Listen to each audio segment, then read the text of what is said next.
So hi, my name's Jeff, and I'm here with Riyaz, Knowledge Tech Solution Architect, and we're here today to talk to you about 5 considerations to make when planning to migrate from on-premise to Office 365 SharePoint.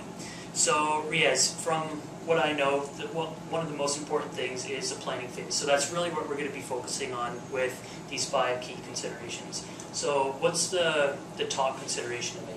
The top consideration to keep in mind when you're migrating from on-premise SharePoint to Office 365 SharePoint is security. So with security, there are a lot of aspects. The first one is how are your users going to make it? So do you have an Active Directory synchronization process in place? That's number one. Number two is if you do have an on-premise SharePoint and you have content associated with users, how is the security for that content going to make it across? So are the permissions going to be retained when you migrate content over, and things like that need to be planned out in advance before you start migrating content to Office 365. Okay. So number one would be security. Okay. Number two would be your additional metadata. By additional metadata, I mean your version history.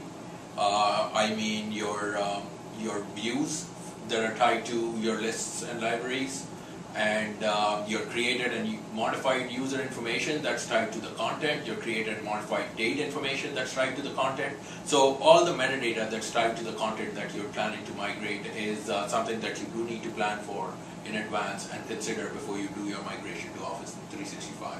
Great. Number 3 would be your web parts. So on-premise, it's much easier to create and deploy web parts. There are very less considerations that you need to think about. When you're talking to Office 365, you do need to be considerate about the web parts that you're installing in there. And you do want to get a quick assessment of all the web parts that you have on-premise and make sure that they're compatible and migratable to Office 365. Number 4 would be workflows, where again a similar concept where you can create workflows using out-of-the-box SharePoint, using SharePoint Designer, or you could use third-party tools like Nintex, in which case the workflows are actually embedded within SharePoint. So when you're migrating content to SharePoint, you want to make sure that the workflows that you're currently using on-premise are also migratable. Sure. And the number 5 from my side would be all your other out-of-the-box content, your custom lists, your custom libraries, all the content that you have is migratable and is going to make it to SharePoint. And if you have created custom lists, they do go in as custom lists into SharePoint.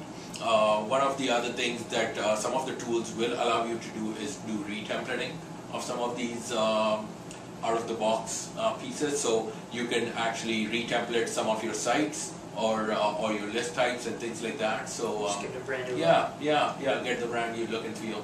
Cool, great. Well, again. So just to quickly recap the 5 considerations. Number 1 is security. Okay. Number 2 is all your metadata. Number 3 is web parts. Number 4 is workflows, and number 5 is all your out-of-the-box content list libraries. Perfect. Okay, again, this is Riyaz, and my name is Jeff, and we're from Knowledge Tech. And where can people get a hold of you again on the web? Yeah, people can contact me here at Knowledge Tech. My email address is rlakhani@knowledgetech.ca. Okay, great. Okay, thank you so much for watching. Thank you.